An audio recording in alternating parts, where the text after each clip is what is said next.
Welcome to the Prepare to Fight Fire podcast. We have my guest, Rick Steffens. Rick, welcome, man. Hey, welcome, man. Thank you for having me, man. So I got to clarify, is it Steffens or is it Stevens? Stevens. Stevens. Okay, I'm sorry. So Rick Stevens. I've been called worse, man. People call me everything in the book, man. So I just roll with it, bro. Well, it's all good. So, man, me and Rick had a podcast that was supposed to drop, but I had some technical difficulties in operating this new adventure of podcasting, because there's a lot of ins and outs that goes into it, especially when you're doing an in-person podcast. But I want to thank you, Rick, for coming on again. It means the world to me. So let's roll right into it, man. Rick, how old are you right now? I am 53 years old, man. 53. Man, listen, guys, if you're not following Rick Stevens photography on Instagram, I'm gonna put the link in this description. Follow this guy. When I saw this guy put his gear on and do a workout with us, it was so inspiring, man. And I don't get easily inspired, but I know he hurts. I know he's not a young whippersnapper like me and Eric. Shout out to Eric Vidal on Enterprises. But I know that he still has that dog in him, and he still wants to grind, right? So let's talk about the grind, man. It's it's what we do, man. I mean, we get rewarded by being able to get to do more work. You know what I mean? To set an example for the young guys. If I'm on scene and I go through a bottle and the chief says go to rehab, I'm looking at him like, I can go. So for me, you have that rapport with your chief, and if he knows that I say I'm good, and I get rewarded by getting a chance to do more work, going that second or that third bottle. I don't want to be sitting in rehab like some of the guys do. That's just not what we do, man. We're here to do work, and that's what I'm about. Now, let me talk to you, man, because I know you're big into athletics and follow sports and stuff like that. What's your take on the difference between athletes and firemen?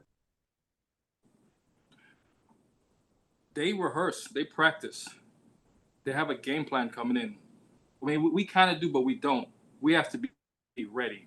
I know you hear the term tactical athlete or all that stuff, that's the buzzword that's going around, but we have to be ready for the unexpected, and we got to be ready to go. So that means whether it's doing a high rise, pulling a 2.5, pulling the victim out a window, doing a VES, we got to be ready for everything, because that's our job. And the expectation is, if somebody has a bad play in sports, hey, they can make it up. If we have a bad day, somebody could die, including us. So I mean, that's my take on it. Yeah, man, the room for error is none.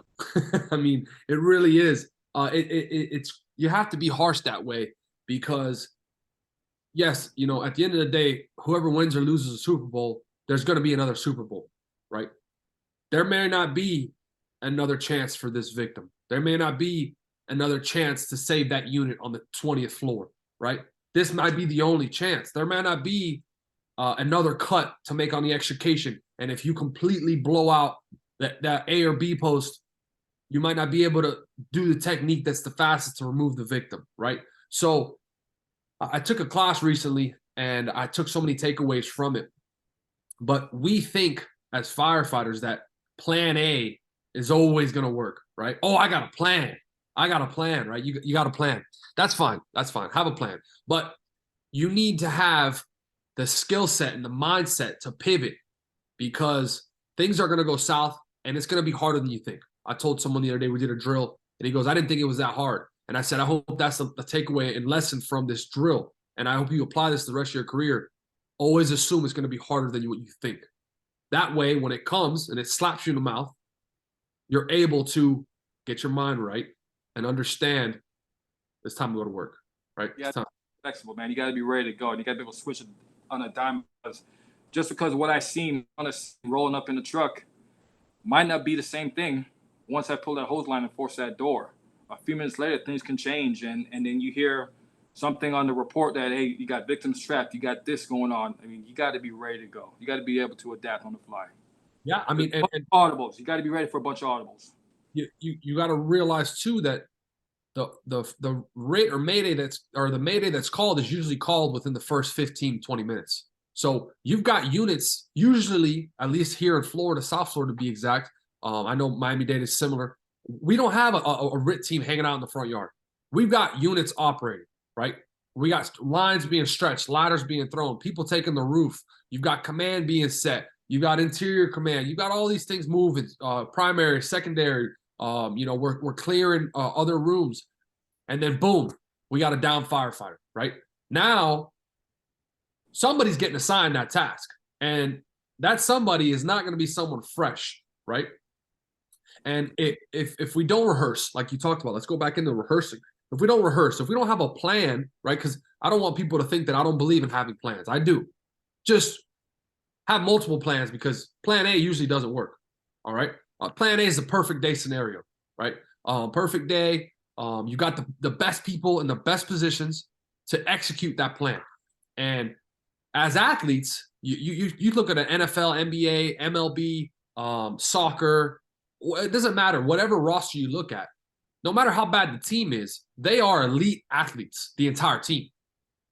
Unfortunately, our line of work, we don't have elite athletes across the board. You come to work, you might have one superstar.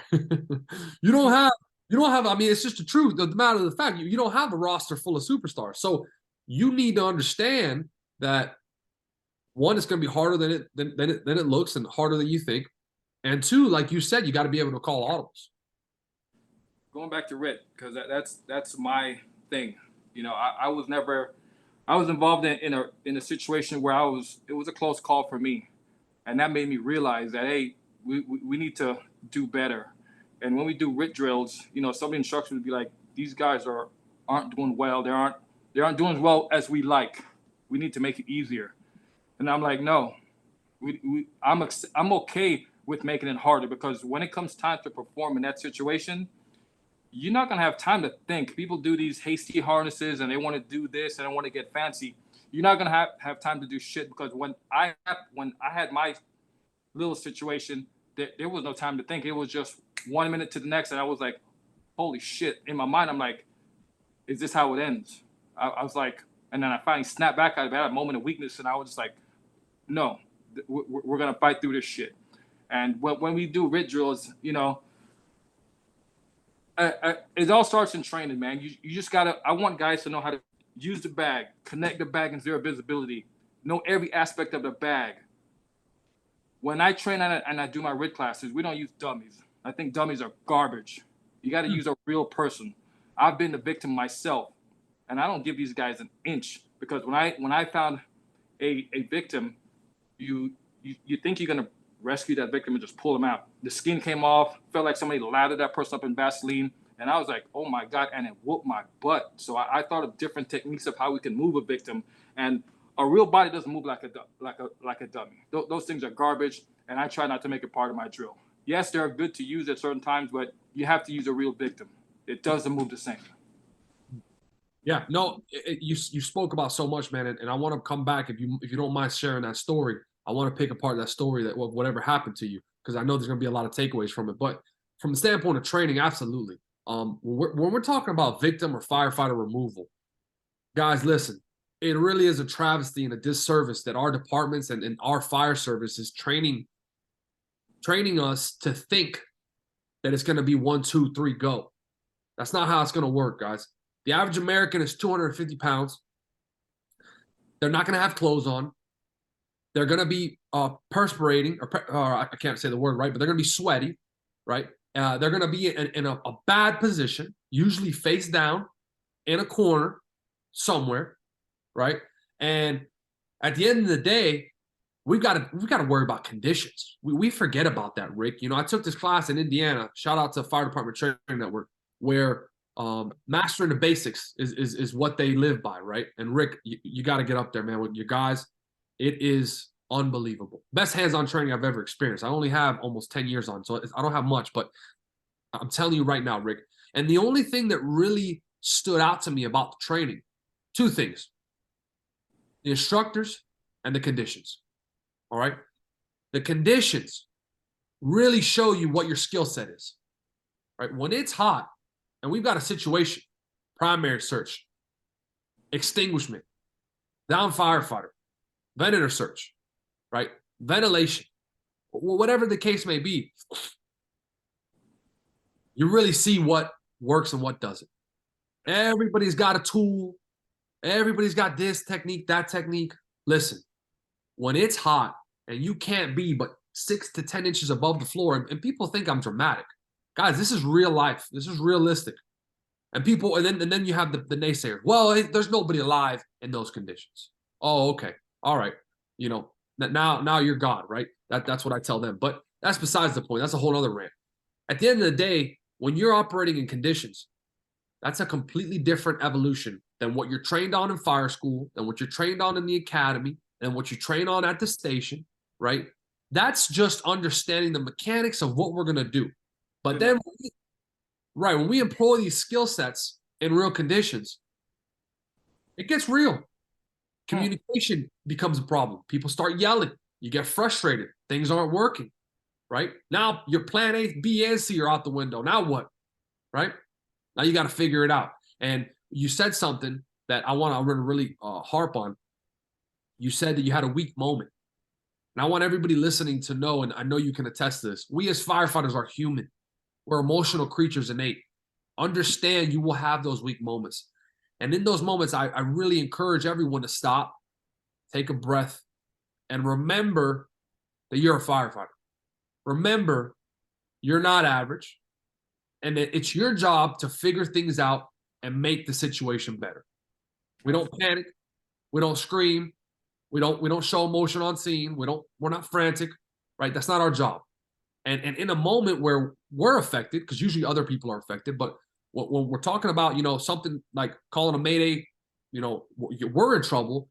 We lose sight and we forget about the cookie jar we've created, right? Like David Goggins talks about the cookie jar, that you do all the hard things to put away so that one day when you need them, you can go back into that jar and remember who you are. So Rick, if you don't mind sharing me what happened on that call, that it was close. Mine was more of a grass fire outside, and I always think about the guys in the Hot Shot 19.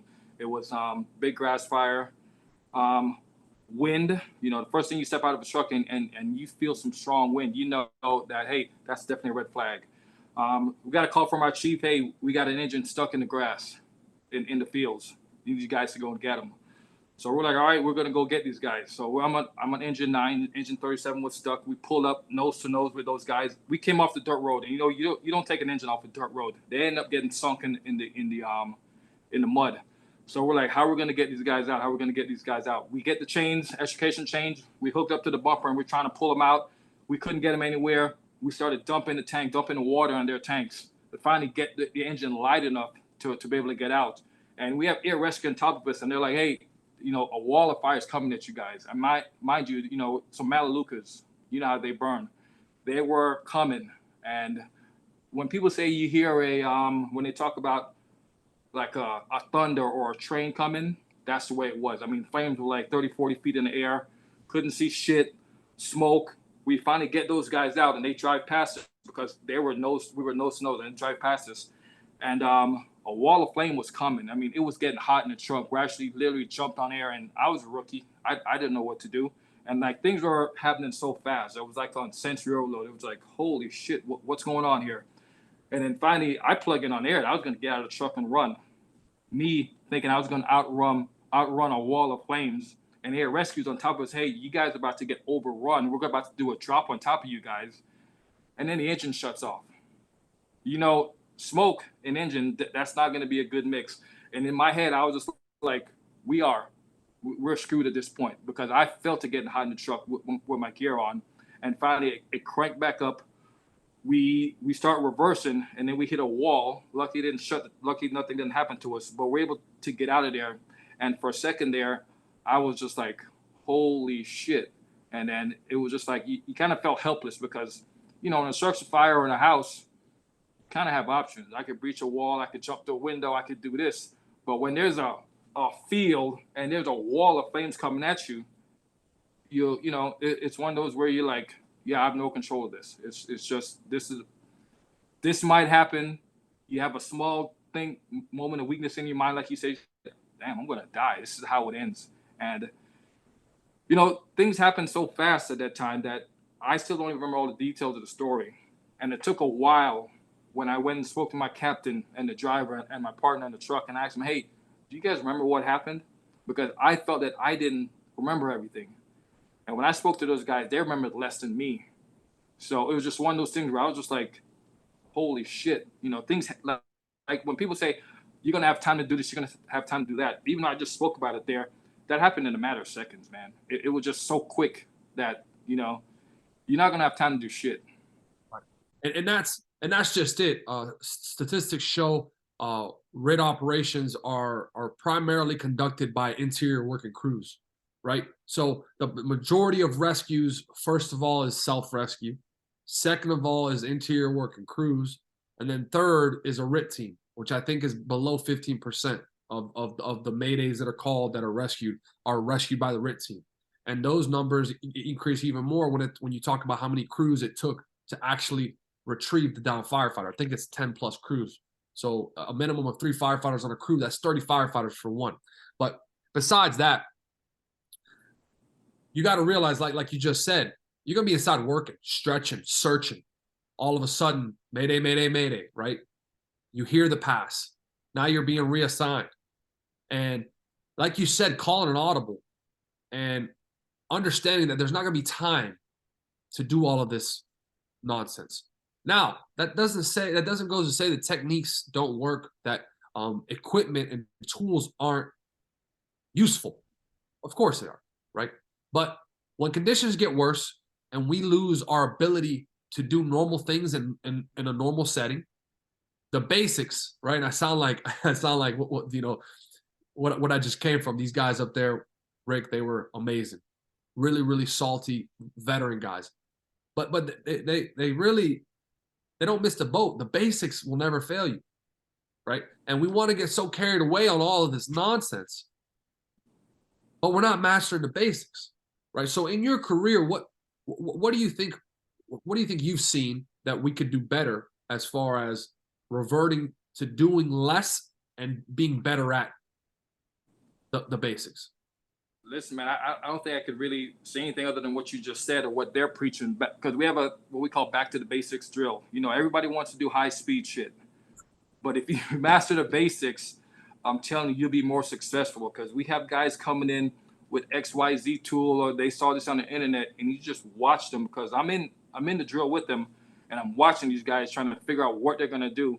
You know, we try to get that heart rate up, and when that heart rate gets up and that crew starts, like you said, arguing and yelling at each other, you know, you don't have time to do all this fancy shit, man. If you manage the basics, you're going to be very successful. And we've seen that time and time. I'm in the training division now, and I like that patch up there. Anyways, I really can't say anything else other than what those guys are preaching. You got to master the basics, and you got to go back to the basics, because we would do a drill, and you get the senior guys or the guys who come there and say, you know, why are we stretching hose? Why are we practicing forcible entry?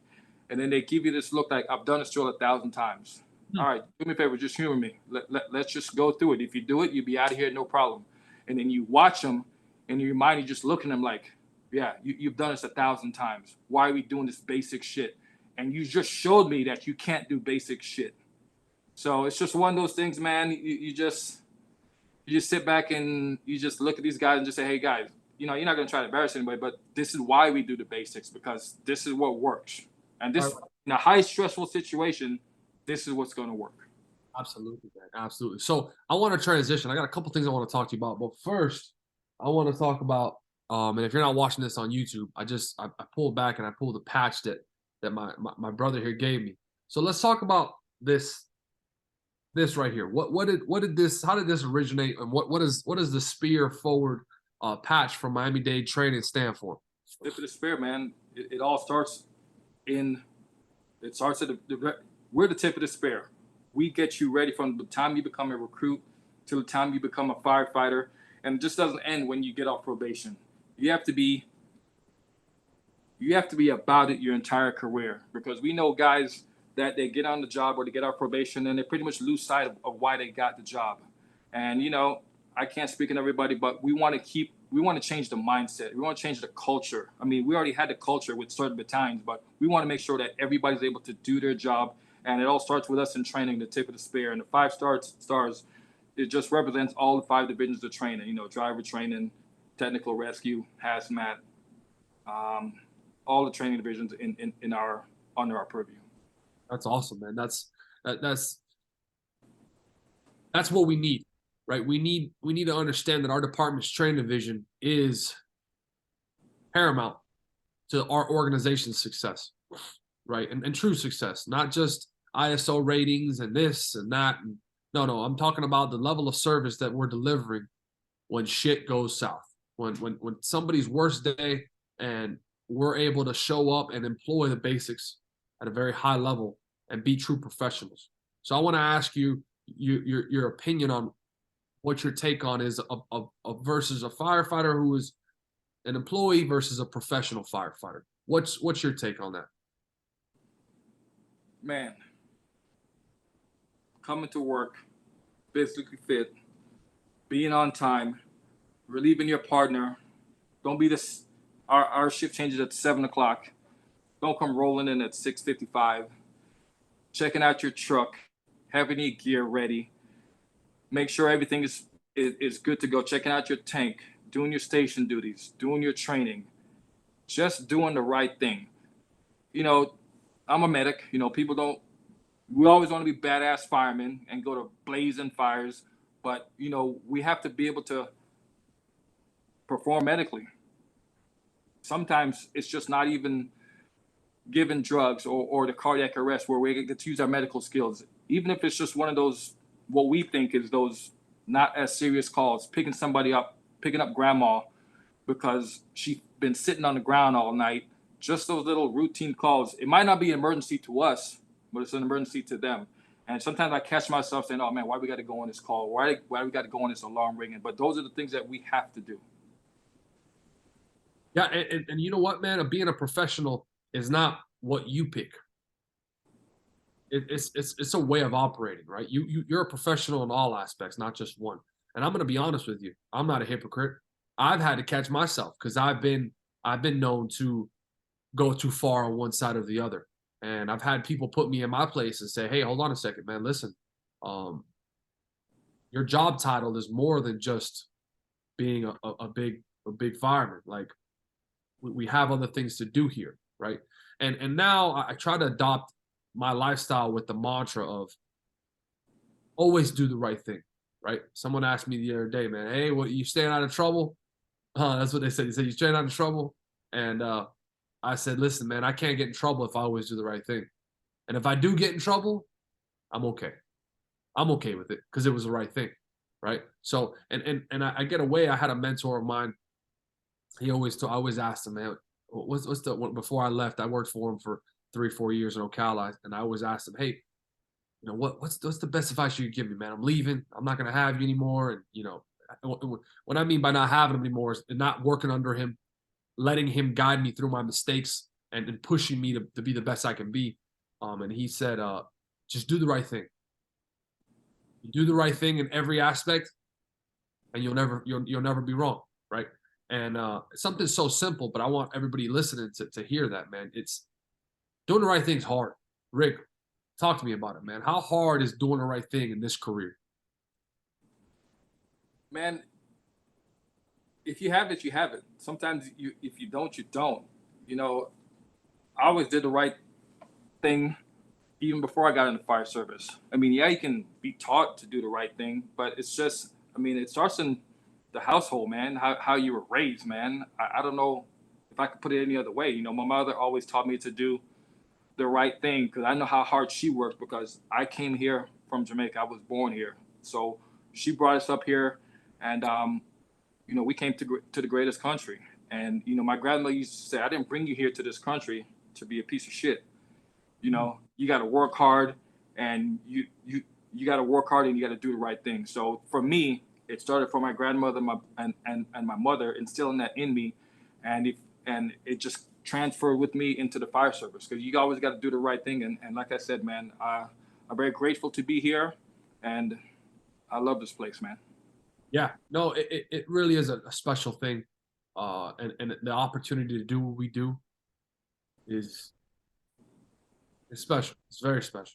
But I think the hardest part of our profession and life in general is dealing with the different personalities and people wavering under different scenarios, you know, and picking and choosing. I think that's the biggest thing. Doing the right thing is not hard, right?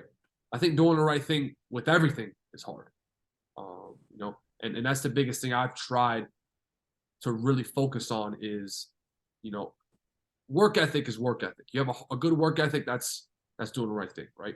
Being compassionate is showing empathy, right? Being there for people, giving a shit, that's doing the right thing.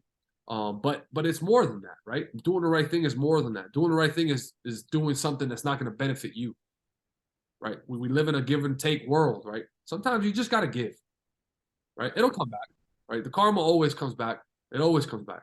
And if you're the person that always asks when, you need to restructure your thinking, man, because it's not about when.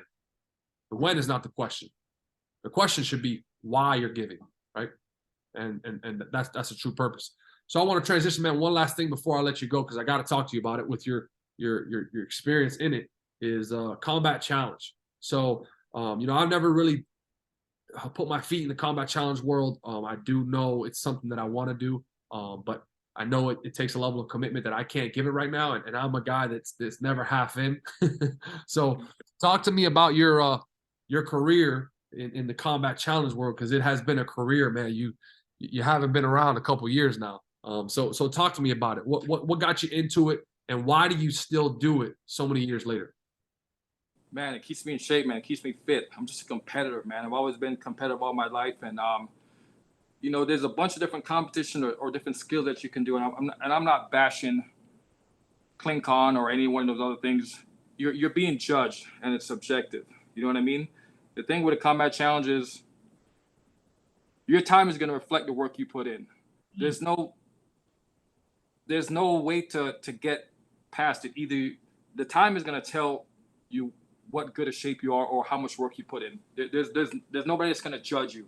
Your time is what's going to show, and that's why I always liked it, because nobody else can just say, hey, I'm going to give this guy a bad score because I didn't like him or like what he said or he didn't do this. It's you're just going against the time, and you're going against the time to better yourself. If you compare yourself to the Jared Johnson, shout out to Jared Johnson, going to see him soon. Guy is a study, check him out. But you're trying to better yourself, and to me, the bond that you build with those guys, meeting guys from all around the country and even the world, it's just, man, there's just no other thing, man. I just love competing.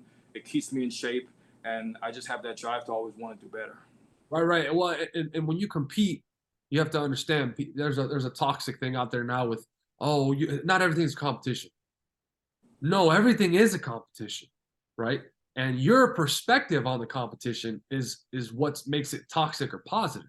But if you understand that competition is great, it shows you got to work harder. It shows you there's always somebody better than you. And it also shows you that you get what you put in.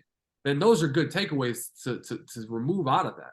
But if you always compare in the aspect of, oh man, I'm never going to be that good, then of course it's toxic, right? Of course it's toxic. And you can't compare someone's day 10,000 to your day 2. That's another thing we got going on in this society today is you see Instagram, you see somebody's success, and you start comparing, and you just started. Like where are we missing the boat? Like relax, pump the brakes. You didn't see them fail. Most people aren't sharing their losses. All right, I'm trying to be better about that. I failed out of fire school, right? I failed my paramedic test. I was overweight. I failed out of smoke divers. Man, Rick, talking about competition, our first rig competition, Fort Lauderdale, 2019. The girls' Boca team had a better time than we did. Hey, it is what it is. You know what I mean? Like that's just the No joke. Well, it's like you said, man. We just created a team. We were doing evolutions in the bay under the trucks and stuff, and you know we didn't know what the course was or the technique or the speed or the efficiency or any of that stuff. And you know, shout out to 2022. We took the championship up in Daytona. The Palm Beach County RIT team did, and I got to tell you, man, it came with a lot of work, a lot of work that we put in. And this year we were humble, you know. So back to the drawing board, and it's one of those things. This year it showed, like just like you just said, man. I think the RIC competition and combat challenge have that similarity. When you see a team go out there and do very well, you know that they've got communication on point, and you also know that they put in the time physically. They're in sync. They're in sync. Smooth. That's why I do the combat challenge, man. Like I said, I've done it for 20 years. You know who put in the work.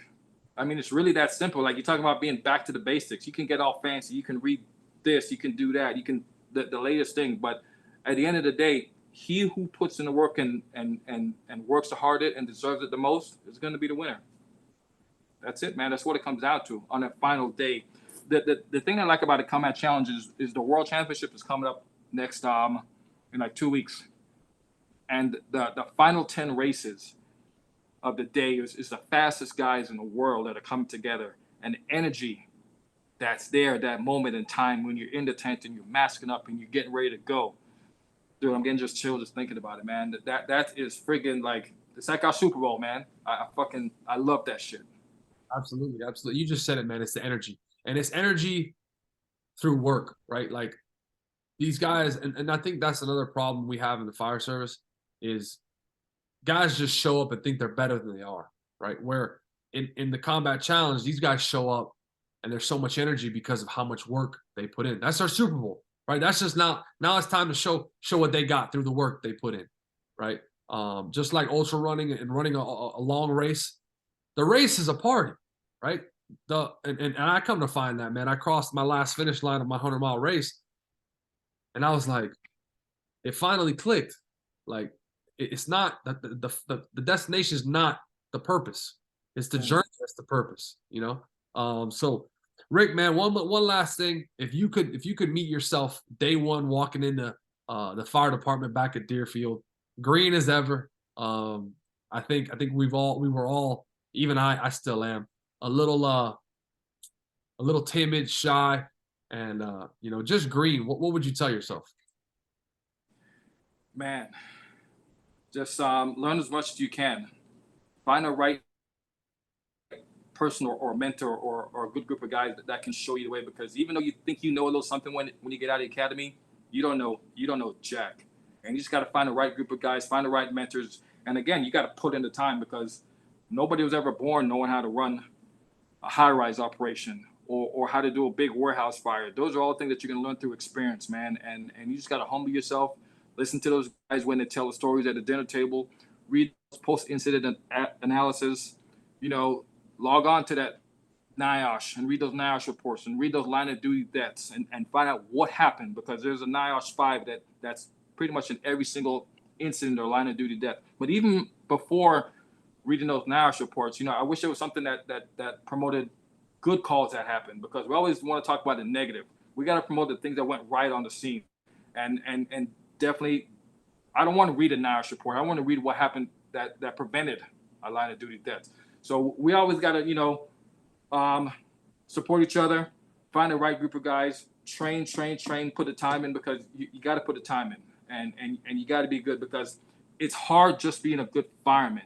You know, I'm on the hazmat team, I'm on the technical rescue team, I'm on the USAR team, and I'm not even half as good as I could be, because, you know, you just, there's so many aspects to our job that we're expected to know, and you got to know everything, man. So it's a constant learning that you learn. You got to be learning your entire career, man. You just got to surround yourself with people who are positive and want to be better at everything that they do, man. Rick, man, thank you. So at the end of the day, you just got to be about it. That's it. You just got to be about it. All right. Ladies and gentlemen, thank you so much for listening. Like, share this episode. You know what the deal is. Stay tuned for the next one. All right, man. Appreciate it, man. Thank you for having me, man.